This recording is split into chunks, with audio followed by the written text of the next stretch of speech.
विद्यावाचस्पति पंडित मधुसूदन ओझा जी द्वारा विरचित कादम्बनी ग्रंथ के प्रकीर्णाध्याय में जो विमलित स्फाटिक भाषा श्लोक से प्रारंभ करके आगे जो है 500 के जो श्लोक है भूमिकावा वहां तक व्याख्यान के लिए मुझे निर्देश किया गया है। जैसा कि हमारे अभी पूर्व के वक्ताओं ने बताया कि यह जो हमारा ग्रंथ है कादम्बनी ग्रंथ, यह संहिता शास्त्र का ग्रंथ है। और वस्तुतः जैसे पूर्व में हमारे वक्ताओं ने सिद्धांत संहिता होरा इन सभी का प्रतिपादन किया है, उसी क्रम में यह संहिता शास्त्र का ग्रंथ है। किंतु संहिता शास्त्र के ग्रंथ में अनेक विषय रहते हैं, लेकिन यहाँ यह जो ग्रंथ विद्यावाचस्पति श्री मधुसूदन ओझा जी के द्वारा विरचित है कादम्बनी, इसमें मुख्य रूप से दृष्टि विद्या के विषय में उन्होंने अपनी बात कही है। और यह जो ग्रंथ है, यह दृष्टि का जो विषय है उसका पूर्वानुमान हम कैसे कर सकते हैं, इसके लिए यह बड़ा ही उपयोगी ग्रंथ है। जैसा कि हम जानते हैं कि भारतीय मनीषा ने अपने वैदिक ज्ञान विज्ञान से सर्वदा ही संपूर्ण विश्व को चमत्कृत किया है और भारत आदिकाल से ही कृषि प्रधान देश रहा है। इस उक्ति से प्रायः सभी परिचित हैं, परंतु भारत में सुविचारित कृषि शास्त्र है, इससे संभवतः अल्प लोग ही परिचित होंगे। यह हम सभी भली भांति जानते हैं कि कृषि का आधार दृष्टि है, इसीलिए पराशर ने कहा दृष्टि मूला कृषि सर्वा दृष्टि मूलम च जीवनम तस्मादादौ प्रयत्नेन दृष्टि ज्ञानम समाचरेत। प्राचीन काल से ही भारतवर्ष में विकसित विविध जो विज्ञान से संबंधित शास्त्र हैं, उनमें ऋतु विज्ञान शास्त्र भी रहा है, जिसमें अनेक ऋषियों तथा आचार्यों ने दृष्टि के पूर्वानुमान की अनेक विधियां विकसित कर उनका उल्लेख विभिन्न ग्रंथों में किया। दृष्टि विज्ञान के सिद्धांतों का प्रतिपादन प्रसंगतः अनेक ग्रंथों में प्राप्त होता है। प्रकीर्ण रूप में अगर हम प्राचीन काल से देखें तो वैदिक संहिताओं में, ब्राह्मण ग्रंथों में, आरण्य ग्रंथों में, उपनिषदों में ये दृष्टि विज्ञान के सिद्धांत हमको प्राप्त होते हैं। और इसी क्रम में मत्स्य पुराण, नारद पुराण, भविष्य पुराण, अग्नि पुराण तथा गरुड़ पुराण में भी यह विषय प्राप्त होते हैं। वर्तमान में जो ज्योतिष शास्त्र के संहिता ग्रंथ हैं, उनमें दृष्टि का विशिष्ट ज्ञान परिलक्षित होता है और उसमें भी मुख्य रूप से बृहद संहिता, भद्रबाहु संहिता, अद्भुत सागर, अद्भुत दर्पण, कृषि पराशर, वनमाला, मेघमाला आदि अनेकों ग्रंथों में दृष्टि के विषय में सांगोपांग वर्णन किया गया है। और जैसा कि हम लोग जानते हैं कि प्राचीन काल से ही भारतवर्ष में दृष्टि विज्ञान पूरी तरह से विकसित था और इसके प्रमाण के रूप में हम वराह मिहिर के इस श्लोक को कोट कर सकते हैं, जिसमें वो कहते हैं दैवविद विहितो चित्तो जीव निचम यो गर्भ लक्षणे भवति तस्य मुनेरिव वाणी न भवति मिथ्या अम्बु निर्देशी। अम्बु का निर्देश, जल का निर्देश करने में उस दैवज्ञ की वाणी कभी मिथ्या नहीं होगी। जो मेघ गर्भ के जो लक्षण हैं, उनके चिंतन में, उनको देखने के लिए रात्रि दिन दोनों कालों में वह लगा रहता है। यह एक विशेषता यहाँ हम सब जानते हैं कि ये जो कादम्बनी ग्रंथ है, इसके जो लेखक हैं विद्यावाचस्पति समीक्षा चक्रवर्ती श्री मधुसूदन ओझा जी, इन्होंने लगभग 108 से ज्यादा ग्रंथों का निरूपण किया है और संस्कृत भाषा के प्रति इनका ऐसा अगाध प्रेम था कि जिसके कारण उन्होंने समस्त ग्रंथों को केवल संस्कृत भाषा में ही लिखा। लेकिन कादम्बनी उनका एकमात्र ऐसा ग्रंथ है जिसका हिंदी अनुवाद स्वयं श्री मधुसूदन ओझा जी ने ही किया। तो इस वजह से इस ग्रंथ का जो हिंदी अनुवाद है उसके जो भाव है वह संस्कृत ग्रंथ के अनुसार ही है, और इसलिए इसकी प्रामाणिकता जो है वह बिल्कुल असंदिग्ध है। और कादंबरी का अर्थ क्या है, तो उन्होंने स्वयं लिखा है बादलों की श्रृंखला या मेघमाला। तो इस प्रकार से वर्षा, बादल जो वर्षा के निमित्त कारण है, उसी प्रकार कादम्बिनी का यह जो ग्रंथ है ये दृष्टि ज्ञान का निमित्त कारण है, ऐसा स्वयं मधुसूदन ओझा जी अपने भूमिका में लिखते हैं। इस ग्रंथ की भूमिका में उन्होंने लिखा है।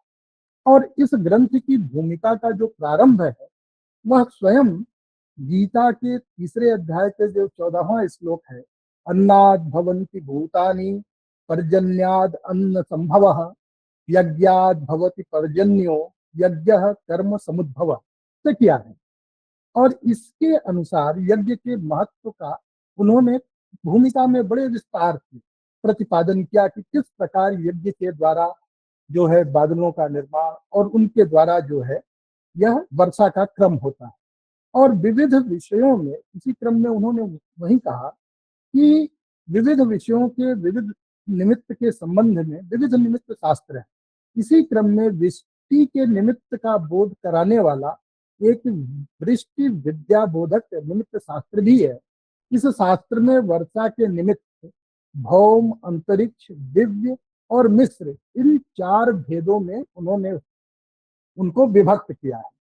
अब ये वर्षा के जो 4 निमित्त हैं वह क्या है, तो वह कहते हैं कि जो देश, मनुष्य, पशु, पक्षी, कीट, पतंग प्रभृति भौतिक चीजों के द्वारा जब हम यह वर्षा का ज्ञान करते हैं तो उसे हम भौतिक निमित्त कहते हैं।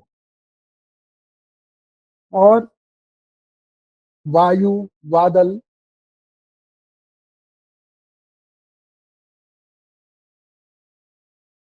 हेलो,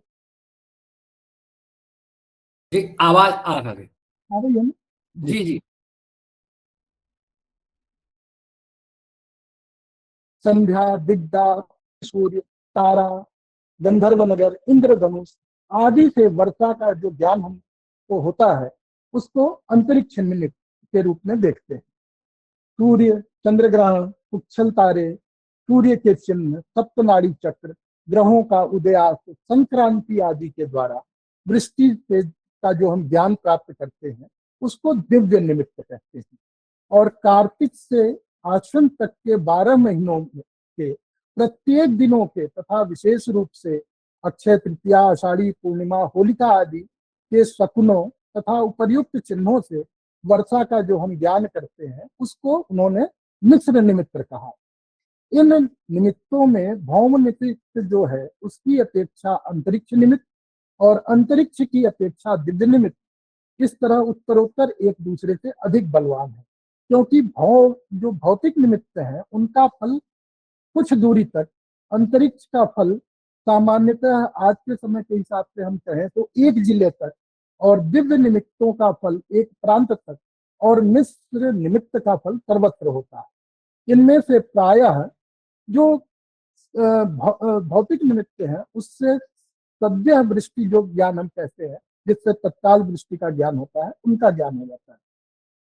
इन चारों निमित्तों के लिए खासतौर से दिव्य और मिश्र निमित्त की परीक्षा के लिए जो खगोलीय ग्रह स्थितियां हैं उनको जानना बहुत आवश्यक।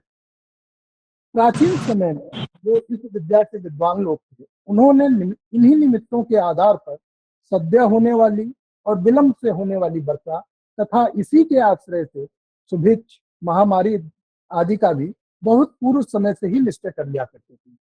तो होता क्या था कि जो सद्य वर्षा के जो लक्षण हैं उनके द्वारा तत्काल का और जो बाकी जो हमारे ग्रहों से जो ज्ञात होने वाले हैं पंचांग के माध्यम से जो है वह जो है आगे के लिए अनेक वर्षों का वो देख लेते थे। और इन्हीं के माध्यम से उनको यह ज्ञात हो जाता था कि अमुक स्थान पर अमुक समय में इतनी मात्रा में वर्षा होगी, इसी प्रकार का सुभिक्ष होगा, दुर्भिक्ष होगा।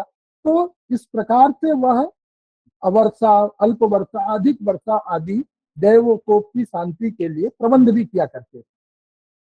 आजकल अगर हम देखें तो जो हमारे पाश्चात्य विद्वान है वह हमारे चारों निमित्तों के कई पदार्थों में से केवल अंतरिक्ष निमित्त, जिसको कि हम कह सकते हैं कि वायु का जो ज्ञान है, आकाशीय ज्ञान है, केवल उसको वो मात्र देख पाते हैं और या उसका वो विचार करते हैं, बाकी अन्य निमित्तों का विचार वह नहीं करते हैं। और प्राचीन काल में क्या था कि जो हमारे विद्वान थे वो कार्तिक शुक्ल प्रतिपदा से कार्तिक कृष्ण अमावस्या तक के पूरे 12 महीनों का जो है एक रिकॉर्ड रखते थे और चारों निमित्तों को यथावत उसमें लिख लिया करते थे। उसी के आधार पर फल बताया जाता था, जिससे कि यह सभी को ज्ञात हो जाता था। और जैसे हम ये सब जानते हैं कि जो ये मेघ है, जो यह इनके भी कई भेद होते हैं। यह 5 जो वृष्टि ज्ञान के लिए मुख्य अवयव होते हैं वह क्या है, कहा कि वायु, मेघ, ग्रहचार, भूमि और सद्यो वृष्टि जो लक्षण है। और वायु के 3 भेद बताए गए, पावक, स्थापक और व्यापक। यह जो भेद हैं इनके आधार पर इसी तरह से मेघ जो है, मेघों को भी मुख्य रूप से 4 उनको भागों में बांटा गया, संवर्तक, आवर्तक, पुष्कर और द्रोण। तो यह अपने नाम के अनुरूप, जैसे संवर्तक जो है वह प्रभुत प्रलयकारी वृष्टि की क्षमता रखता है, आवर्तक में जो है वह शुष्क होता है और केवल वायु के कारण इधर उधर भ्रमण करता है। पुष्कर मेघ जो है वह स्वल्प वृष्टि के लिए है। और चौथा जो द्रोण संज्ञक मेघ है, यह संयमित कृषि योग्य वृष्टि करता है। और इसका जो है प्रमाण भी आगे उन्होंने बृहद संहिता में है कि आवर्तो निर्जलो मेघ संवर्तश्च बहुदक पुष्करो पुष्कर जलो द्रोणो सस्य प्रपूरक। इसी प्रकार जो हमारे ग्रहचार होते हैं उनका भी जो है इन मेघों पर बड़ा, उनकी प्रवर्तन क्षमता पर जो प्रभाव है वह दिखाई देता है। जैसे एक उक्ति है लोक में, हम लोग देखते हैं कि आगे मंगल पीछे भान वर्षा होवे ओस समान। इस प्रकार जो लोकोक्तियां हैं उनमें भी ग्रह नक्षत्रों इत्यादि का वर्णन किया गया है।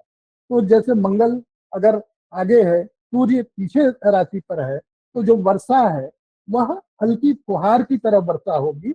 और इस तरह से उनमें वर्षा की मात्रा हम ग्रहों के 4 के आधार पर भी देखते। और तीसरी जो वहां चौथी जो चीज थी वह थी भूमि। भूमि को भी 3 भागों में बांटा गया, वह है अनु, जांगल और मृक्ष। और इनका अलग अलग जो है लक्षण बताया है। अगर हम वृष्टि प्रबोध ग्रंथ के अनुसार देखें तो वो कहते हैं नदी तल शैलाढ़ मृदुवाता तपान्वित अनेक वन सत्याढ़ तो अनूपो देश उच्यते। तो इस प्रकार से वह अनुपदेश है। फिर कह रहे हैं स्वल्पोदक तृणो यस्तु प्रवातः प्रचुरातपः सगेयो जांगलो देशे बहुधान्यादि संयुत। और मिस्र देश वह होता है, कहा संश्लिष्ट लक्षणों यस्तु देशः साधारणो मतः समासाधारणो वृष्टि यस्मात् शीत वर्षोष्ण मारुतः। तो इन सारी चीजों को हम देखते हैं तो इसके ये जो 5 कारण हैं वह इनको बताते हैं कि इस प्रकार से जो है मेघ बनेंगे, उन्हीं के अनुसार वृष्टि होगी। और सबसे बड़ी चीज है कि जो मेघ गर्भ है, अर्थात जो वृष्टि का समय निर्धारण करना है, वह काल निर्धारित करना सबसे महत्वपूर्ण होता है। अब अगर हम बात करते हैं, क्योंकि यहाँ इस विषय को, वर्षा के विषय को लेंगे तो यह बहुत ही लंबा होता जाएगा, जो अनेक कारण है वर्षा के। तो इस में मैं इसलिए अब आता हूँ अपने मूल विषय पर, जो हमें यहाँ निर्दिष्ट किया गया है कि जो तारा है, तारा से तो यहाँ से है, तो इसके विषय में मैं कहता हूँ। तारा जो है वह उल्का का ही एक भेद होता है। समास संहिता में तारा का लक्षण करते हुए कहा गया, उल्का अथ पंचरूपा भीष्मोल्का दिद्यतो अशनित तारा। और इसी चीज को बृहत संहिता में जो वराहमिहिर कहते हैं कि तारा हस्तम दीर्घ शुक्ला ताम्राब्ज तंतु रूपा वा तिर्यग मधुस्वर्धम वा याति व्यत्यमानेव। अर्थात तारा क्या है? वस्तुतः यहाँ हमें यह स्पष्ट होना चाहिए कि जो आकाश में हमें टिमटिमाते हुए तारे दिखाई देते हैं वह तारा, और यहाँ जो बताया गया तारा है, इन दोनों में भेद है। यह वर्षा के लक्षणों में निर्धारित करने के लिए यहाँ तारा का वर्णन जो किया गया है उत्पाद के रूप में, प्रकीर्ण के रूप में, यहाँ प्रकीर्णाध्याय में इसको कहा गया है। तो यह तारा का स्वरूप जो है यह उल्का का एक रूप है। उल्का क्या है? जब आकाश में हमें, जैसे अभी ये बता रहे थे हमारे पूर्व वक्ता जो है प्रवेश व्यास जी की, जो हमें आकाशीय पदार्थ जिसको धूमकेतु हम कह रहे हैं, तो धूमकेतु भी मूलतः उल्का का ही एक रूप है। तो उल्का में कुछ आकाशीय पदार्थ जो है पिंड, वह जब टूट करके वायुमंडल में प्रविष्ट होते हैं पृथ्वी के, तो वहां वह आकाश में हमारे हमको जलते हुए पिंड के रूप में वह दिखाई देते हैं। तो उसी में जो है उनके अलग अलग भेद किए हैं आचार्यों ने। तो उसमें तारा का लक्षण करते हुए कहते हैं कि तारा हस्तम दीर्घा, एक हाथ जो है जिसकी लंबाई हो, और शुक्ला, शुक्ल श्वेत वर्ण की जो दिखे, और ताम्राद या ताम्रवर्ण की जल के समान, तंतु रूपावा, कहा कि वह धागे के समान वह दिखाई देती है। और तिर्यग अधस्तोर्ध्व, वह या तो नीचे आती हुए दिखेगी या तिरछे दिख जाते हुए होगी या ऊर्ध्व में जाते हुए। तो कहा उसी को जो है यहाँ हम तारा के रूप में कहते हैं। इसी चीज को समाज संहिता नामक जो ग्रंथ है उसमें भी स्पष्ट किया, कहा तारा तो हस्तमात्रा या तूर्ध्वम अधः स्थिता सिता ताम्रा। तो इससे स्पष्ट है कि ताम्र वर्ण की या श्वेत वर्ण की यह तारा होती है। अब इसी प्रकार जब हम काश्यप संहिता में भी देखेंगे तो वहां वो कहते हैं कि पद्म ताम्रा कृतिश्चैव हस्तमात्रायतागता तिर्यग ऊर्ध्व मधो याति सोह्यमानेव तारका। तो यह तारा है। तो इन तारा का क्या फल है, इसको यहाँ ओझा जी ने, मधुसूदन ओझा जी ने अपने यहाँ इसका वर्णन किया है। तो इसमें यह प्रथम श्लोक में कहते हैं, विमल स्फटिकाभासाम रोचते तारकावली तत्र मासे सुभिक्षाय मेघो नूनम प्रवर्षति। तो ये तारा के माध्यम से जो वर्षा का, मेघ के प्रवर्षण का योग है उसको बता रहे हैं। तो कह रहे हैं विमल स्फटिकाभासाम, विमल अर्थात स्वच्छ, और स्फटिक आभासाम, जो स्फटिक मणि होती है, स्फटिक जो रत्न है उसके समान जिसकी आभा हो, और वह रोचते तारकावली, वो तारों की माला की तरह वह है जो है चमक रही हो। तो कहा तत्र मासे सुभिक्षाय, तो जिस स्थान पर यह तारा दिखेगी वहां कहा कि एक मास में नूनम मेघो प्रवर्षति, निश्चय ही जो है मेघ वहां अपना वर्षण करेंगे। फिर इसी प्रकार से अगले श्लोक में वह कहते हैं, सप्तरात्रम जलाभासा भासते तारकावली तदावश्यम सुभिक्षायम मेघ तत्र प्रवर्षति। कहा सप्तरात्रम जलाभासा, 7 रात्रियों में जो है जल के समान जिसकी आभा हो और ऐसी तारकावली दिख रही हो, ऐसी तारकाएं 7 रात्रि तक लगातार दिखे जो जल के समान हो। तो कहा अवश्यम सुभिक्षाय, वहां तत्र मेघम प्रवर्षति, वहां मेघ जो है वह सुभिक्ष के लिए, अर्थात इस प्रकार की स्थिति दिखने पर जो वर्षा होगी उससे सुभिक्ष होगा, अन्न इत्यादि की उत्पत्ति ज्यादा होगी, शुभ होगा, ऐसे जो है वहां तारा दिखाई देता है। अगले में वह कहते हैं, प्रतिक्षण प्रस्फुरंती चंचचारु रुचा यदि तारावली चमत्कारम कुरते सति वर्षति। कहा कि प्रतिक्षण प्रस्फुरंती, कहा कि जो प्रतिक्षण जो है जिसमें प्रस्फुरण दिखाई दे, उसमें से जो है चमक निकलती हुई दिखाई दे, इस प्रकार से कहा चंचल चारु रुचा, जो चंचल हो, सुंदर हो, ऐसी जो तारावली है, जो तारों का हमें यह समूह दिखाई देगा, वह वर्षा के लिए कहा चमत्कारम कुरते, अर्थात अगर इस प्रकार से हमें आकाश में लक्षण दिखेंगे तो निश्चित ही वर्षा होगी, वह चमत्कार के रूप में हमें वर्षा दिखेगी। अर्थात जहां वर्षा की संभावना न भी हो, अगर इस प्रकार का लक्षण आकाश में दृश्य हो तो निश्चय ही वहां वर्षा होगी। अब इसी क्रम में वह इसी अध्याय में आगे उन्होंने जो ओझा जी ने वर्णन किया है वह है दिग्दाह का। तो दिग्दाह की परिभाषा करते हुए वराहमिहिर ने कहा, दिशाम, भट्टोत्कल ने उनकी टीका में कहा, दिशाम दाह दिग्दाह, जो दिशाओं में दहन, अर्थात बृहस्पति संहिता के अनुसार जब सूर्यास्त के समय आकाश में अग्नि ज्वाला दिखाई दे तो उसे दिग्दाह जानना चाहिए। ये कहते हैं, यदा अस्तमित आदित्य अग्नि वहन ज्वाला प्रदृश्यते दिशान दाहन तम विद्यात भार्गवस्य वचो यथा। कहा कि भार्गव का ये वचन है, ऐसा जो है बृहस्पति संहिता में उन्होंने लिखा है। तो आकाश में कहा कि सूर्यास्त के समय अग्नि का जो है, अर्थात वहां भी इसी प्रकार की चीजें हैं कि जो है आकाश में जलता हुआ पदार्थ दिखना चाहिए। तो इन्होंने इस प्रकार से माना, लेकिन यहाँ एक इससे भिन्नता है आचार्य मधुसूदन ओझा जी की। उन्होंने कहा कि सूर्यात तु मंगलम षष्ठे चंद्र पंचम सप्तमे दिग्दाहोत्पादको योगो दिग्दर्शन मिदम मतम। वह यहाँ इसको ग्रहों की स्थिति के आधार पर कह रहे हैं।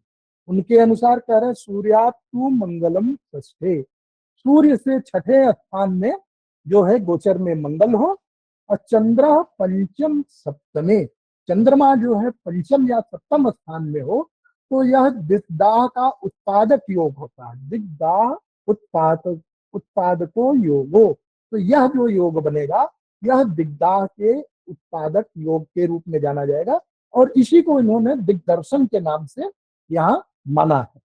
फल इसका क्या होगा, यह कहते हैं, सायं प्रातर दिशा दाहो अपसव्य वपनो अरुणः सस्यनाशम प्रकृते सो अन्य वर्णों की नो शुभ।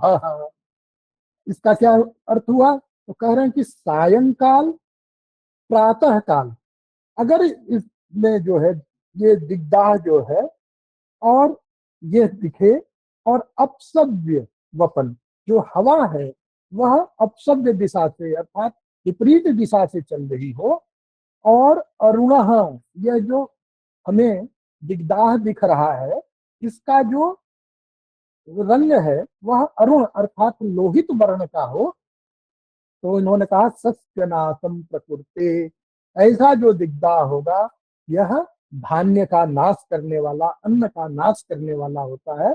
और कहा सो अन्य वर्णों की न शुभ, कहा कि यदि वही अन्य वर्णों का भी हो, अर्थात लोहित वर्ण के अतिरिक्त किसी अन्य वर्ण में भी दिख रहा है तो भी वह शुभ नहीं होता है। और इसी चीज को वराहमिहिर ने भी कहा, यस चारुण त्याग अपसव्य वायु सत्यस्य नाशम सकरोति दृष्ट। तो वराहमिहिर का और इनका दोनों लोगों का मत लगभग समान ही है। पुनः आगे वह कहते हैं, वातः प्रदक्षिणम याति प्रसन्नम भम नभो अमलम दिग्दाह कनकाभासः सर्वलोक हितावह। अब कह रहे हैं कि वातः प्रदक्षिणम याति, जो हवा है वह प्रदक्षिण क्रम अर्थात दक्षिणावर्त क्रम से वह चल रही हो, अप्रसन्नम भम, आकाश में जो नक्षत्र है वह प्रसन्न हो अर्थात वह पूर्ण रूप से प्रकाशित हो, अमलम, और आकाश पूरी तरह स्वच्छ हो। तो कह रहे हैं दिग्दाह कनकाभासः, जो दिग्दाह है वह अगर कनक के समान, स्वर्ण के समान अर्थात पीत वर्ण में हो, स्वर्ण वर्ण में हो, तो सर्वलोक हितावह, तो इस प्रकार का जो दिग्दाह होगा तो वह लोक में सभी के लिए हित करने वाला होता है, इससे समाज का हित होता है। और इसी तथ्य को बराहमिहिर अपने जो है बृहद संहिता में भी ठीक यही पंक्तियां हैं, केवल शब्दों का भेद है। वो कहते हैं नभः प्रसन्नम विरला निभानी प्रदक्षिणम वाति सदा गतिश्च दिशाम च दाह कनकावदातो हिताय लोकस्य सपार्थिवस्य। सपार्थिवस्य उन्होंने यहाँ इतना बढ़ा दिया कि राजा के साथ जो है वह सभी लोक का, अर्थात इसमें राजा का भी हित है, लोक के हित में ही राजा का हित। अगली पंक्ति में वह कहते हैं धूमः सस्य विनाशाया अरुण वर्णो अनिल प्रदः दिग्दाह स्वर्ण वर्णाभः शुभ इत्याह नारद। अब यहाँ ये नारद का वचन जो है उसे ओझा जी उद्धृत कर रहे हैं। वह कहते हैं कि धूम्र वर्ण में दिग्दाह जो है वह सस्य विनाशाय, वह सस्य का धन्य धान्य का जो है वह विनाश करने वाला होता है। और अरुण वर्णो, और अगर अरुण वर्ण है, लोहित वर्ण है, तो कहा क्या अनिल प्रदह, वह मात्र हवा देगा। अर्थात इस प्रकार से होने पर वर्षा नहीं होगी, केवल हवा होगी। तो और फिर कहा कि स्वर्ण वर्णाभ, लेकिन अगर यही दिग्दाह स्वर्ण के वर्ण का हो तो शुभ शुभ होता है, इसको उन्होंने कहा है। अब यहाँ पर जो ओझा जी ने इतना ही कह के छोड़ दिया है, किंतु अगर हम अन्य संहिता के ग्रंथों को देखते हैं, उनका विचार करते हैं, तो हमें यह स्पष्ट होता है कि दिशाओं के अनुसार भी दिग्दाह का फल अन्य आचार्यों ने कहा है, लेकिन यहाँ ओझा जी ने नहीं कहा। तो बराहमिहिर, कश्यप आदि ने जो है दिशाओं के अनुसार जो फल कहा है वो मैं आपको यहाँ कह देता हूँ। यदि पूर्व दिशा में हो तो राजा सहित क्षत्रियों का, अग्निकोण में शिल्पियों का, दक्षिण में वैश्य वर्ण का, और नैऋत्य में जो है पुनर्भू स्त्रियों का राज्य का, पश्चिम में शूद्र वर्ण और कृषक लोगों का, वायव्य में चोरों एवं घोड़ों का, उत्तर दिशा में ब्राह्मणों का, तथा ईशान में पाखंडी और वणिज कर्म करने वालों को पीड़ा होती है। अर्थात प्रत्येक दिशा में दिग्दाह को इन आचार्यों ने अशुभ ही माना है उनकी दिशा के अनुसार। तो पराशर ने इसको स्पष्ट भी किया, कहा कि जिस दिशा में दिग्दाह होता है उसी दिशा में फल होगा।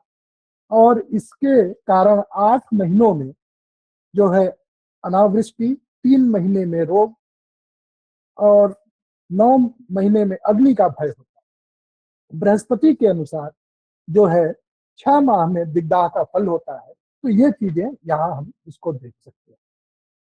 और जो अगला इसमें वह है, वह है पांशु। पांशु के लिए यहाँ ये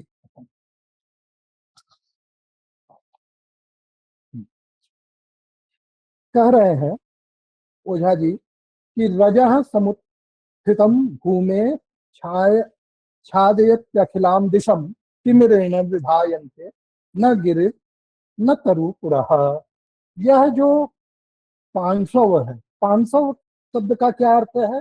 500 का अर्थ है जो धूल के कण है, उन्हीं को यहाँ 500 कहा गया है। तो कहा कि रजः समुत्थितम भूमेश है छादयत्य अखिलाम दिशम। कहा कि भूमि से जो धूल है वह तमाम जो समस्त दिशाएं हैं, अखिलाम दिशम तिमिरेण विभाग, इतनी धूल छा जाए कि वह अंधकार को जो है ऐसा कर दे, और उससे न गिर न तरुप रहा।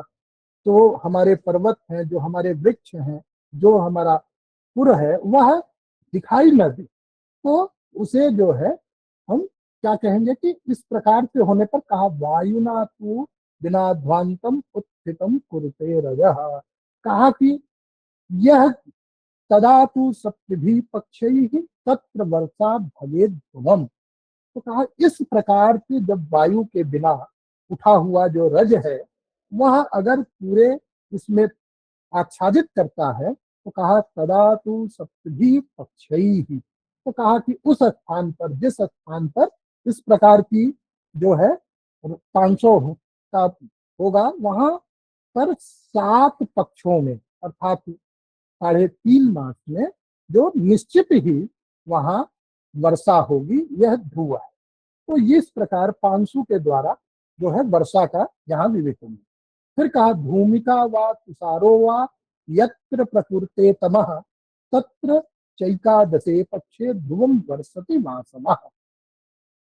कहा कि भूमि का अर्थात यही जो धुंध है, और जो तुषार है, तुषार का तात्पर्य है जो छोटे हिमकण है, वह जहां पर ये इस प्रकार से अंधकार हो जाता है उनके द्वारा, तो निश्चित रूप से वहां एकादश पक्ष में वर्षा होती है, बादल वहां बरसते हैं, यह ध्रुव है। तो इस प्रकार से हम देखते हैं कि जो वर्षा के विषय में मधुसूदन ओझा जी ने यह जो अपना ग्रंथ लिखा, यह ग्रंथ एक अद्वितीय ग्रंथ है, और अन्य सभी संहिता ग्रंथों में जो विषय हैं उनसे यहाँ कुछ भिन्नता भी मिलती है, कुछ इनका अपना व्यक्तिगत भी उसमें उन्होंने अनुभव यहाँ समाविष्ट किया है।